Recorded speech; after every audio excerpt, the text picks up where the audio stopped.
Hi guys, happy Wednesday. We are actually going to simultaneously record this for Facebook, YouTube, and we are going to put it into a podcast as well. So we'll welcome in our podcast listeners.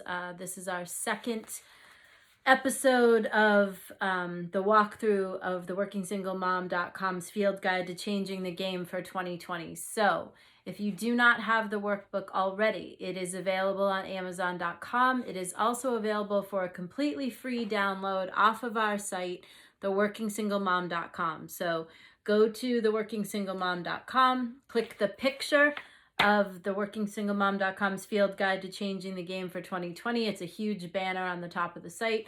Click that picture and you will be led to either you can purchase it on Amazon if you actually want the book in hand, or you can download a PDF file completely for free off of the website. We do not ask for your email address. We don't ask for your name. We don't want your firstborn child. You can just download the whole thing for free. My gift to you for 2020. Okay, so for those of you that did not tune in last week's episode is up on Facebook as a video. It's up on our YouTube channel as a video. And something new that we're going to do now is we're going to start recording raw audio of my videos on Facebook, and we're going to publish them onto our podcast channel. So in case you are missing videos, you will be able to now listen to them in your car as a podcast. We are up on Spotify and Anchor FM and a couple of other channels as well. We'll publish that link for you. So we took a look last week at summing up 2019, being complete with 2019. I'm not going to go backwards, so if you didn't catch it, you can go to our YouTube channel, or you can go to the Facebook page, to the video section, and find it there. If you go to theworkingsinglemom.com, there are icons, and you can hit all of our social media channels from there. So now that we have put to rest 2019, we are going to talk about some tools to make 2020 what you want it to be. We are at January 22nd. And now is the time, if you have not felt like you've gotten a hold of 2020 and asked yourself questions and written down goals and did some planning, now is a wonderful time to do that. That's what this workbook is for. And again, you can download it for free off theworkingsinglemom.com. So in here, I talk about some tools that you can use.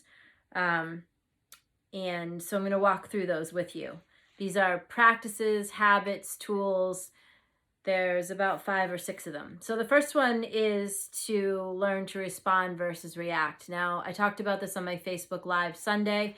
For those of you that don't know, I'm live every Sunday morning for coffee chat at 10 a.m. Eastern time. And we talked this past Sunday about responding versus reacting. So when you're in a reaction, it's based solely on emotion, and usually strong emotion. And it can be very toxic to you and the other people around you.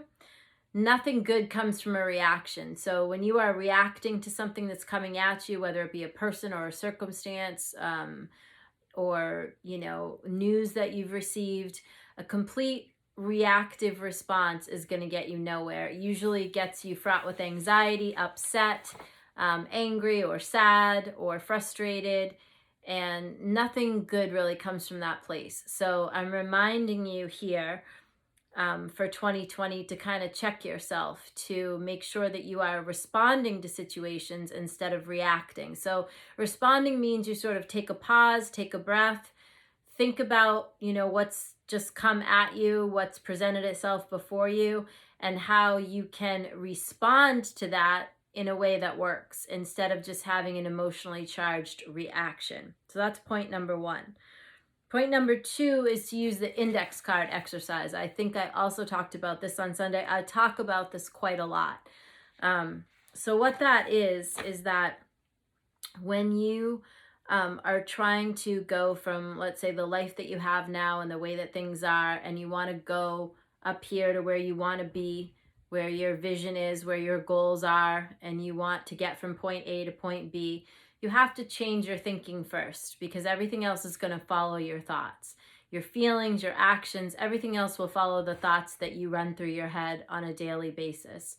It is really, really, really hard to change your thinking. It's hard to go from like negative and complaining and being, you know, toxic and the doom and gloom of the culture and all of that. It's really difficult to go from that, especially when things like money, when money's tight and things look a particular way and you're feeling fearful, afraid, and filled with anxiety. It's really difficult to go from this place here to where you want to get to, which is up there. So in order to do that, you have to learn to control your thinking. You have to learn to manage your mind, which means thinking new thoughts that you probably haven't thought before. And your brain isn't wired for that. At the beginning, it's going to seem really foreign to you if you think such things as every day and every way things are getting better and better for me now, or you're talking about what you want to create, or that you want to be healthy, that you have plenty of energy, that you're alive and alert and awake, and all this kind of stuff. So that is not that's not how your brain is wired to work. You are kind of wired to go toward the negative because that's what you've been taught. So in order to think in a different way, you have to retrain your brain.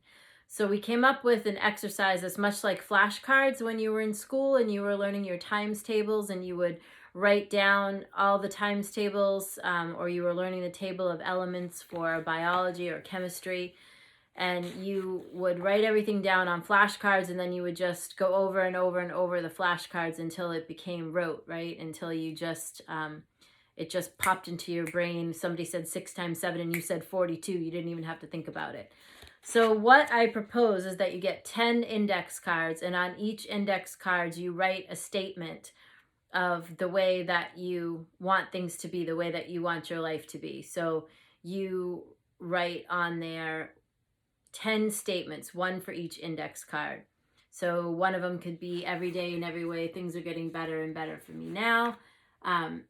You could write down that you have plenty of money. You could write down that you exercise every day. You could write down that you wake up alive, alert, and ready to go. You could write down that you're eating healthy, whatever it is for you, whatever those 10 statements are. So one statement per index card, and then you keep those with you. And when your mind starts to want to think thoughts that scare you or wants to go toward the negative, you whip out those index cards and you just go through them and go through them and go through them until you stop that chatter in your head.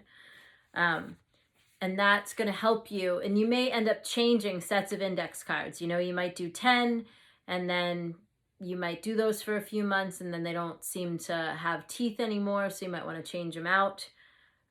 You could put things on there like my relationships contribute to my life. I'm well paid with plenty of money to spare and share. Whatever it is that you want to create, you get the idea. So those 10 index cards are to be used similar to flashcards, where you're just going to go through them and go through them and go through them until your mind starts to think in a new way.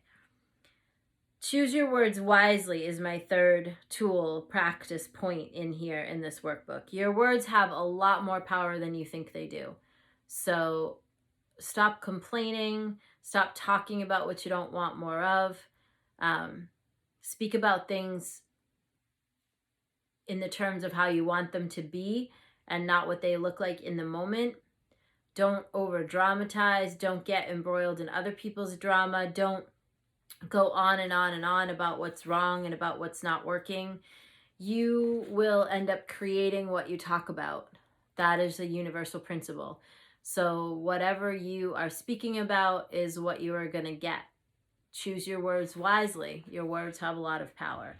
Bookend your days is point number 4, which is to say that if you take time at the beginning of each day, I tell my clients this, if you take time at the beginning of each day and at the end of each day to focus your mind on, what's good, things that you want more of, whether it be affirmations or reading something, a positive book, or meditating, or whatever it is for you that allows you to center yourself and take control of the day rather than the day taking control of you.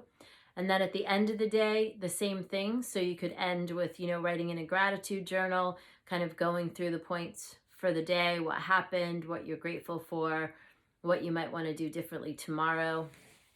Bookending your days at the beginning and at the end so that your day ends up happening in the middle of you taking control on one side and on the other. And that way you're running the day and the day is not running you. In the workbook, there are some daily sheet templates that I've developed over the years that can help you to take control of the day. So we actually put them in the workbook. So if you buy the workbook or you download it for free, you will get those templates, and then you can make copies of them and you can use them to help bookend your days. Point number 5 is to be accountable. You need to be authentic, be accountable, keep your word, walk your talk.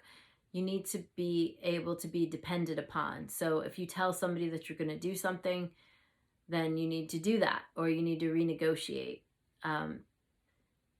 You want to be able to be counted on, and that will increase your worthiness index because you'll feel good about yourself, that you're a person that keeps your word and that you're accountable for your actions.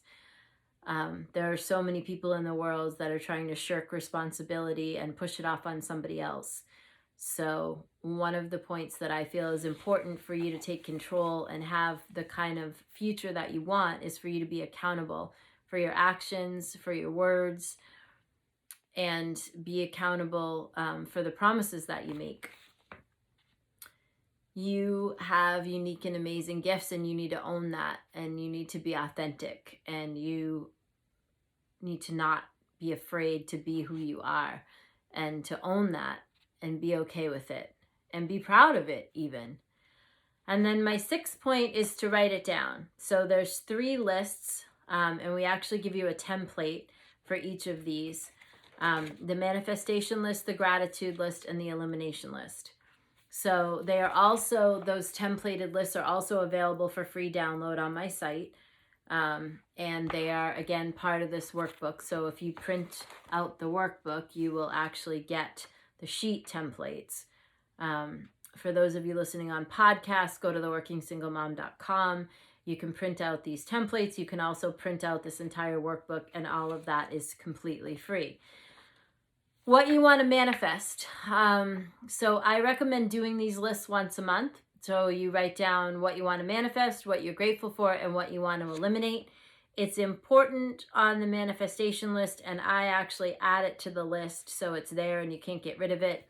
But the point, the sentence, this or something better, because of course, we don't always know what's best for us. We know what we might want to see happen, and then we need to trust the universe, that God and the universe, and if you don't believe in God, then universal principle or higher power or whatever you want to call it, we have to trust that life itself will give us what it is that we need and what it is that's best for us. And we don't always know what that is. So if you have your manifestation list and you write on it and you simply have at the bottom this or something better, that allows the universe to give you what's best for you, whether you know what that is or not. Sometimes we don't know what that is. What you're grateful for, that kind of speaks for itself, and what you want to eliminate, that can be habits, it can be behaviors, it can be, clutter. I don't recommend that you put people on your elimination list. That's just a little bit dangerous. So you might want to say something like, if you have a toxic relationship with someone, you may want to say that you want to eliminate the elements of toxicity between you and this other person. Be careful what you write on these lists. They are a powerful tool. So, and then the 7th point in here is picturing your good. So you can do that. Some people call it vision boarding. Some people call it image books. Some people call it treasure mapping. It's basically cutting out pictures of, how you want your life to be and your goals, and putting them up on a piece of paper or a board or in a book that you look at and use regularly, so that you are visualizing your good in a very physical way, as well as affirming for your good and actively doing things to work for your good. You also want to be picturing your good as well. Again, the mind is a powerful tool. Use it to work to your advantage. So those are the 7 points, tools that I recommend that you use and employ on a daily basis. And then we get into in here about changing the game for 2020. So we ask, so some of the questions in here are, what was your total income in 2019? And what's your income goal for 2020? And if you want to make more money and you need more revenue streams, what are some side hustle ideas in order for you to do that? So, to start thinking that through. What do you want to read in 2020? What do you want to watch in 2020? What do you want to learn? Any classes that you want to take? What seminars do you want to attend? What have you been directing your attention to, and is that working for you? Is what you are paying attention to and putting your time and energy into, is that paying off for you? Is it working out for you? Or do you need to think about where you're putting your attention? This is an important one. How do you frame your historic stories? So this means that we all have things in our past that are not stellar or that we would just as soon forget. It's important how we speak about those stories and how we frame them, because we can definitely come from a victim posture and a victim mentality, or we can come from a place of understanding that they taught us something and we learned something and we got through it and we overcame it. So it's important how you frame the past, because what you call something is what you actually create it to be. So if you call something a catastrophic situation, it will continue to have that kind of a hold over you. Whereas if you call something a learning experience, that has a different connotation to it. So if you feel victimized by something in your past, do you report the story in that way? Do you talk about what a victim you were in that situation? And is that working for you? Is it bringing you what you want? Or is it holding you up or tripping you up because you have some forgiving to do and it's time for you to reframe that story? Given that your health is your most vital asset, what's your current weight? What's your goal weight? And what are you going to do to reach this weight goal? What boundaries do you need to establish in 2020 to stay healthy and stay sane?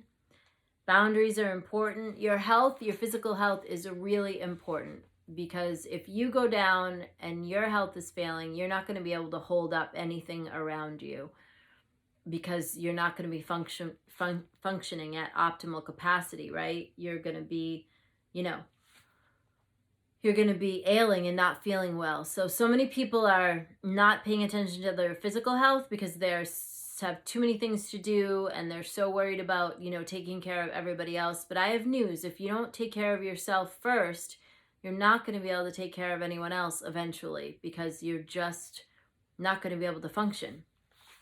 So your health is really, really important. Eating right, staying hydrated, exercising, taking care of yourself. It's important. I asked the question, where do you need to start saying no? Where are you needing to start saying no, and to whom? Where can you give back and make a difference this year in 2020? And then we're going to wind up with, what are the 5 most important things that you have learned in the last 10 years? And that is a question that bears some thought. I want you to look back over the last 10 years and really think about the last decade, and think about what are the things that you learned during that time. What lessons did you take with you from the past decade? That's important. It's important to look historically and see what we've learned. And that helps us to be able to learn more as we move ahead and grow more. So that's going to conclude our second session for the workbook. Our third and final session of going through the workbook will be next Wednesday night at 7 p.m. and it'll be posted on Facebook at that time. We'll also put it up on the podcast link, and we'll put it up on YouTube. I encourage you to go to theworkingsinglemom.com and visit the site. We have new blog posts every day. We've added entertainment reviews. We're adding a foodie review. And we're going to be adding a couple of other things mixed in with our already robust blog. So take a look over there, theworkingsinglemom.com. The blog has new stuff up daily. Make sure that you download for free this workbook. If you do want to purchase yourself a copy, you can do that on Amazon.com. And I will see you guys on Sunday morning live on Facebook at 10 a.m. Eastern Time. And I will also see you next Wednesday for the third and final session of the going through the workbook. So we're going to end our podcast now. Goodbye to our podcast, folks. Don't forget to visit theworkingsinglemom.com. And then we are going to say goodbye to you guys on video. And I will see you soon. Take care.